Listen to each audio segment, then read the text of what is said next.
नमस्ते, प्रणाम, राधे राधे।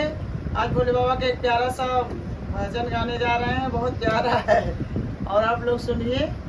हम भोले बाबा हमारे घर में कैसे पधार रहे हैं, गाना के माध्यम से सुनाते हैं, आप लोग सुनिए।